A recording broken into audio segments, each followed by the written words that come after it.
दोस्तों आज की कहानी जो एक्सप्लेन करने जा रहे हैं वो ज़रा हटकर है। ये आपको हंसाएगी, रुलाएगी और बहुत सारा सर्वाइवल मसाला भी देगी। तो चलिए शुरू करते हैं। कहानी शुरू होती है पर्क नाम के आदमी से जो अपने नए घर में शिफ्ट होने वाला है, लेकिन उससे पहले वो अपने सामानों को ऊपर चढ़ाता है। पर नीचे एक कार खड़ी होने की वजह से वो क्रेन वहां पर आ नहीं पा रही थी, इसीलिए वो उसके मालिक को कॉल लगाता है जिसका नाम होता है मोनसोई। अब वो आ तो जाता है लेकिन बहुत ही देर बाद आता है और उल्टा पर्क को बहुत बुरा भला सुनाने लगता है, यहाँ तक कि वो तो कार से उसे ठोकने भी वाला था। सही समय पर पर्क वहां से पीछे हट जाता है और उसे कहता है कि तुमने जो मेरा संडे खराब कर दिया है, आइंदा से ध्यान रखना, जब भी मुझे कॉल करना तो याद रखना कि संडे ना हो। अब उसका आज पहला दिन है इस घर में और पहले ही दिन उसकी लड़ाई हो गई, जिस चक्कर में उसकी वाइफ उसे बहुत डांटती है। इसके बाद उसे अपनी पड़ोसन मिस यू भी मिलती हैं जो ऑनलाइन फूड का काम किया करती हैं अपने घर चलाने के लिए, क्योंकि उनके हस्बैंड की मौत हो गई है। अब जाने से पहले वो अपनी बेटे ली को बोल कर जाती हैं कि किसी भी अनजान आदमी से बात मत करना, चाहे कुछ भी हो जाए।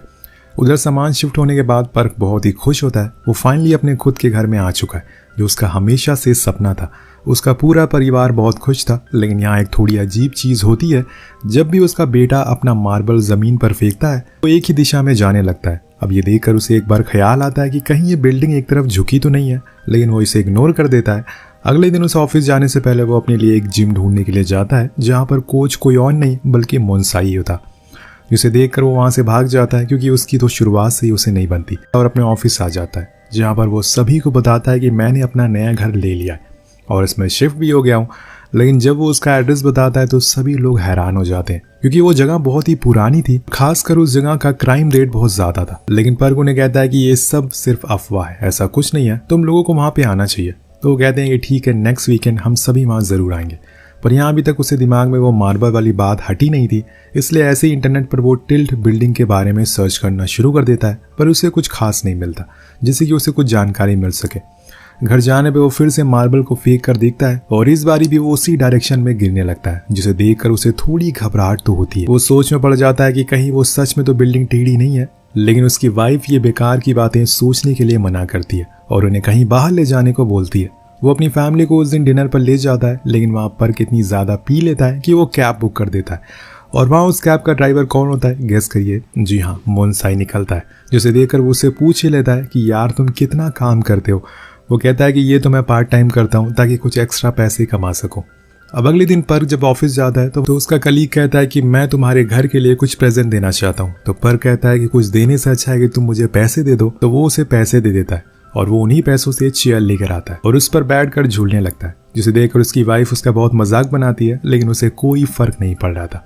अब उसी दिन तेज बारिश भी होती है, जिसकी वजह से उस बिल्डिंग के पार्किंग एरिया में क्रैक आ जाते हैं, जो असल में इसलिए हो रहे थे क्योंकि ये बिल्डिंग बहुत ही पुरानी है और दोस्तों ये सच में एक तरफ झुकी हुई है। ऐसा इसलिए हुआ क्योंकि इसके नीचे से जो पाइपलाइन गई है उसमें अब लीकेज होना शुरू हो गया है।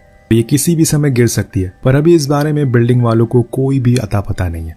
अगले दिन जब मोनसोई सोकर उठता है तो देखता है कि लिफ्ट के बाहर एक शीशा टूट चुका है, लेकिन जैसे ही वो उसे छूता है वो पूरा टूट जाता है और ये चीज एक औरत देख लेती है, जिससे उसे लगता है कि ये उसी का काम है और इसीलिए वो उसे ठीक करने को बोलती है। इधर दूसरी तरफ जब पर्क कार को निकालता है तो उसकी नजर नीचे पड़ी क्रैक पर पड़ती है, जिसे उसे लगता है कि शायद ये कुछ गड़बड़ है और इसीलिए वो म्युनिसिपैलिटी को कॉल करता है। पर वो कहते हैं कि हम तभी आएंगे जब सारे लोग राजी होंगे। और जब वो रात में सभी लोगों से बात करने के लिए जाता है तो सभी लोग आपस में ही लड़ने भिड़ने लगते हैं और इसीलिए वो बिना कुछ कहे ही अपने घर वापस आ जाता है। वहीं मोनसाई अपने बेटी से कहता है कि तुम स्मोक टेरिस पर जाकर किया करो। सारे पड़ोसी कहते हैं कि बालकनी से उनके घर में स्मेल जाती है। उसका बेटा कहता है कि मैं तो स्मोक करता ही नहीं हूँ और उल्टा अपने डैड को ही सुना देता है, मुझे लगता है कि आप ही स्मोक करते हो। नेक्स्ट डे अब पर्क के ऑफिस वाले उसके घर आते हैं, लेकिन जब वो मोनसोई को मिरर ठीक करते हुए देखते हैं तो उस पर हंसने लगते हैं। वो कहता है कि लगता है कि आप लोगों को इस बिल्डिंग के बारे में नहीं पता है, देखो वहां पर क्रैक आ चुकी है। लेकिन तभी पर्क बात को पलट देता है और उन सभी को ऊपर ले जाता है जहां उसका घर उन्हें देखकर बहुत पसंद आता है।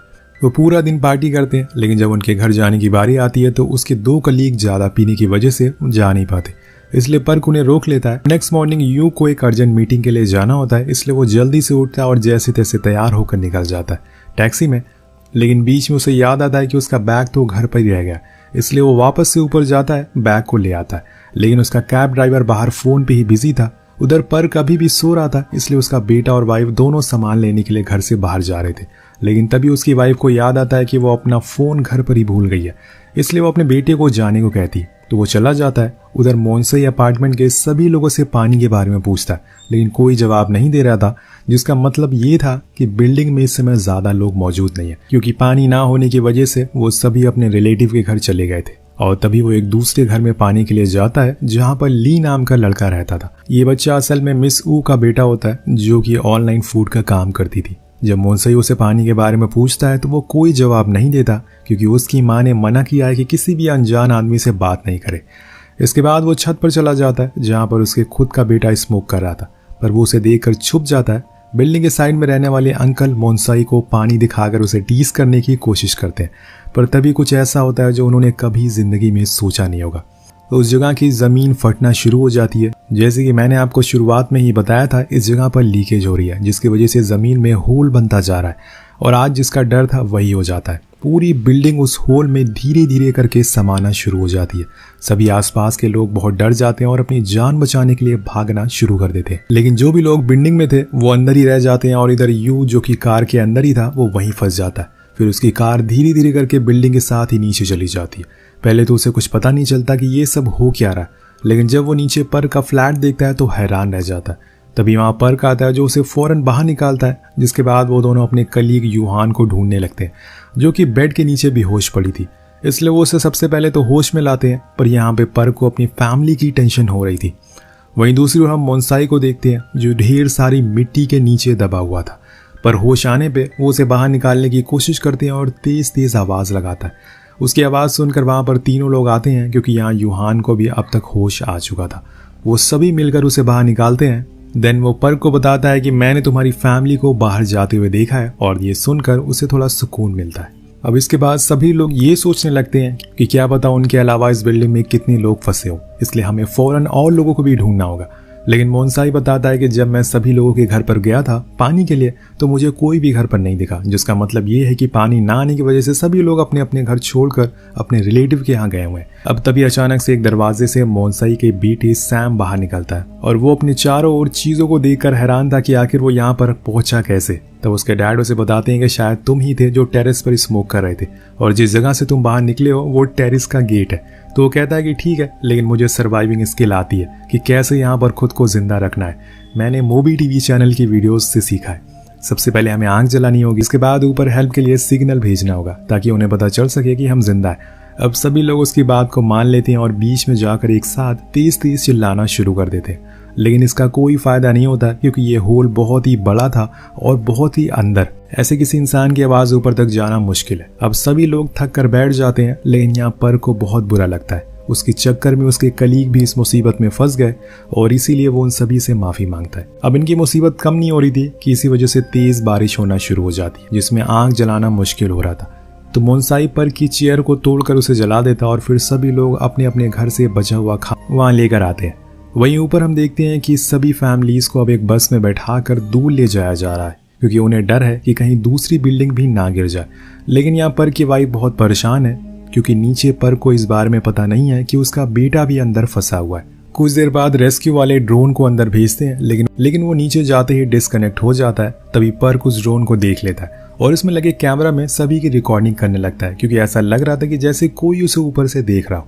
इसके बाद रेस्क्यू अपने कुछ और लोगों को नीचे भेजने के लिए मान जाते हैं, लेकिन कुछ ही गहराई पर जाते ही वहां जमीन खिसकने लगती है, और इसी की वजह से उस जगह की मिट्टी और गिरना शुरू हो जाती है। इसलिए सभी लोग फौरन ऊपर जाते हैं, क्योंकि अंदर जाने में बहुत ज्यादा खतरा है।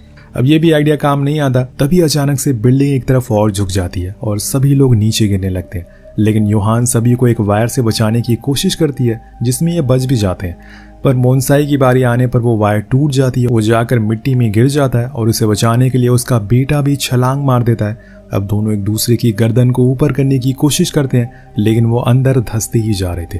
यहाँ मोन्साई अपने सामने अपने बेटे को देखकर रोने लगता है। वो उसके सर को ऊपर करता है ताकि वो सांस ले सके, लेकिन तभी पर्क भागते हुए नीचे जाता है और रूम की विंडो को तोड़ देता है, जिसकी वजह से सारी मिट्टी फैल जाती है। अब वो दोनों रूम के अंदर आ जाते हैं। अब यहाँ दोस्तों पर्क की होशियारी की वजह से उनकी जान बच जाती है। वहीं ऊपर सभी लोगों को बताया जाता है कि अब साइड वाली बिल्डिंग गिरने वाली है, इसलिए आप लोगों को उसको खाली करना होगा ताकि हम उससे पहले उसे गिरा सकें। लेकिन कोई भी राजी नहीं होता, कोई अपना घर नहीं छोड़ना चाहता है। तभी एक अंकल उठकर कहते हैं कि हमें ये करना ही होगा, वरना कल को हमारा भी वही हाल होगा जो आज उन लोगों का है। और इसीलिए उस इमारत को भी गिराने का काम शुरू कर दिया जाता है। इधर नीचे एक चमत्कार होता है, वो ड्रोन फिर से चलना शुरू हो जाता है और ऊपर आ जाता है, जहाँ पर सभी लोगों को वो रिकॉर्डिंग मिलती है जो कि पर्क ने और उसके साथियों ने रिकॉर्ड करी थी। उसे देखकर उन्हें अंदाजा हो जाता है कि अभी तक सारे लोग जिंदा हैं। इसके बाद हम मिस यू को देखते हैं, जो पर्क की वाइफ से कह रही थी कि रिकॉर्डिंग में सभी लोग तो है, लेकिन उन्हें उनका बेटा दिखाई नहीं दे रहा। वो ऊपर वाले से प्रार्थना करती हैं कि ऊपर वाला उसकी रक्षा करे, और बोलती हैं कि जैसे ही वो ऊपर आएगा अगले दिन वो अपनी शॉप को बंद करेंगे और पूरा समय उसके साथ बिताएंगी। और ये बोलते ही वो रोने लगती हैं। उन्हें डर है कि कहीं उनका बेटा मर तो नहीं गया। दोनों एक दूसरे का साथ देते हैं और हौसला बढ़ाते हैं। इसके बाद नीचे पर्क और मोन्साई एक दूसरे से ढेर सारी बातें करते हैं, जिसमें मोन्साई उसे सॉरी कहता है कि अभी तक वो उसे बहुत ही रूड बिहेव कर रहा था, लेकिन आगे से कभी भी ऐसा नहीं होगा। जिसके बाद वो लोग अपनी पुरानी बातों को याद करके भाई इमोशनल हो जाते हैं। तभी सैम देखता है कि ऊपर से कुछ आ रहा है। दरअसल दोस्तों, ये रेस्क्यू टीम ने कुछ चीजें नीचे भेजी थी, इनके लिए कुछ खाने का सामान, ऑक्सीजन और एक सैटेलाइट फोन भी, जिससे कि वो ऊपर बात कर सके। यहाँ पर की वाइफ उसे बताती है कि हमारा बेटा नीचे पार्किंग एरिया में फंसा हुआ है। ये सुनकर वो बहुत ज्यादा डर जाता है। तभी हेड बताते हैं कि तुम्हें अपने बेटे को जल्द से जल्द बचाना होगा, वरना कुछ ही देर में उस टनल में फ्लड आने वाला है। वो फौरन अपने लोगों के साथ लिफ्ट वाले एरिया में जाता है, जहां से वो वायर को पकड़कर नीचे जाता है। लेकिन इतने में ऊपर साइड वाली बिल्डिंग भी गिर जाती है, जिस वजह से पर्क नीचे अब फंस चुका है। उसका रास्ता बंद हो जाता है और तभी दूर टनल की दूसरी साइड में उसे अपना बेटा दिखाई देता है, जो कि कार के अंदर था। वो फौरन उसे बाहर निकालता है और दोनों गले लग जाते। वो कहता है कि हमें सैंग वॉन को भी बचाना होगा, लेकिन पर्क ऐसे किसी इंसान को नहीं जानता, तो वो उसका बेटा उसे उनके पास ले जाता है। तो दरअसल दोस्तों, ये वही मिस यू का बेटा था। जब पर्क उसके पास जाता है तो वो लेटा हुआ था और उसे देखकर वो समझ जाता है कि इसकी मौत हो चुकी है। उसकी ऐसी हालत देखकर पर्क पूरी तरह से टूट जाता है कि वो उसकी माँ को क्या जवाब देगा। उसके साइड में एक बूढ़ी लेडी भी बैठी हुई थी, जिसे पर्क ऊपर चलने को बोलता है, लेकिन वो मना कर देती है क्योंकि उसने भी अपनों को खो दिया था और अब वो जीना नहीं चाहती थी। उस बच्चे के बाल को काट कर पर्क को देती है और कहती है कि तुम्हें इसे ऊपर जाकर इसकी माँ को देना है। पर्क बहुत ही दुखी होता है, लेकिन उसे यहाँ से निकलना है क्योंकि पानी भरता ही जा रहा है। इसलिए वो अपने बेटे को पीछे बांधकर दूसरे रास्ते से जाने लगता है, जहाँ पर वो टनल के रास्ते से बाहर आता है। उसे एक पाइप को पकड़कर ऊपर चढ़ना था और तभी एक दरार से उसे मोन्साई दिख जाता है, जो इन दोनों को ऊपर खींच लेता है। लेकिन अब पानी भरना शुरू हो गया था, इसलिए ये लोग फौरन कुछ लाइफ बोट को बनाने लगते हैं। लेकिन तभी इनकी नजर एक वाटर टैंक पर पड़ती है, जो बहकर इनकी ही तरफ आ रहा था। सभी उसके अंदर बैठ जाते हैं क्योंकि वो सेफ है, लेकिन मोन्साई बाहर ही रह जाता है क्योंकि किसी को बाहर से टैंक को बंद करना होगा। उसका बेटा बहुत मना करता है कि डैड ऐसा मत करो, लेकिन वो नहीं सुनते और बाहर ही रह जाते। सबकी जान बचाने के लिए उन्होंने खुद की जान दांव पर लगा दी थी। अब अगले पल एक तेज पानी की लहर आती है और टैंक तेजी से नीचे की ओर जाने लगता और साथ में मोन्साई भी नीचे जाता है। अब उसे लगता है कि वो नहीं बच पाएगा। इधर टैंक के अंदर सभी लोग को लगता है कि वो अपने आप ऊपर चला जाएगा, लेकिन वो नीचे जाकर कुछ वायर में फंस जाता है। तो सैम सभी को हिलने के लिए बोलता है, जिसकी वजह से वो वायर टूट जाते हैं और ये फिर से ऊपर जाने लगते हैं। लेकिन कुछ वायर अभी भी उस टैंक में फंसे रह गए थे। कुछ समय के बाद एक और मुसीबत आती है, जब इनके टैंक में एक रॉड घुस जाता है, जिसमें से पानी अंदर आ रहा था। सभी लोग बहुत कोशिश करते हैं, लेकिन कोई फायदा नहीं होता। तभी हम मोन्साई को देखते हैं, जिसने ऑक्सीजन लगा रखी थी और वो अभी भी जिंदा था। वो उस रॉड को बाहर निकालता है, लेकिन वो उस टैंक में आ नहीं पाता। वो कहता है कि जिसकी किस्मत अच्छी हो उसका कोई भी कुछ बिगाड़ नहीं सकता, और यही बात ऊपर वाला सुन लेता है। एक वायर मोन्साई के पैर में फंस जाती है और जैसे ही टैंक वो ऊपर आना शुरू होता है, वो मोन्साई को भी खींच कर ऊपर ले आता है। कुछ ही देर बाद दोनों ऊपर आ जाते हैं। अब टैंक में पानी भरना शुरू हो गया था, लेकिन सही मौके पर मोन्साई टैंक का गेट खोल देता है। उसे जिंदा देखकर सभी लोग बहुत खुश होते हैं, खासकर उसका बेटा। अब ऊपर सारे रेस्क्यू वाले इनके टैंक को देख लोग नीचे फेंकते हैं, जिसकी मदद से सबकी जान बच जाती है। सभी लोग अपने परिवार से मिलकर बहुत खुश थे, लेकिन एक इंसान थी जो अपने बेटे को ढूंढ रही थी, मिस यू। पर्क उसके पास जाता है और उसके बेटे का बाल उसे देता है। उसे देखते ही वो पूरी तरह से टूट जाती है और रोने लगती है। अगर वो उन्हें ये ना सिखाती कि किसी अजनबी से बात ना करो, तो शायद आज वो जिंदा होता। यही सोच सोच कर वो बहुत ज्यादा रोती है, लेकिन सभी लोग उन्हें संभालते हैं और इसी के साथ ये कहानी यही खत्म हो जाती है। तो आपको कहानी कैसी लगी नीचे कॉमेंट करके जरूर बताएगा। मिलते हैं अगली वीडियो में। Peace out.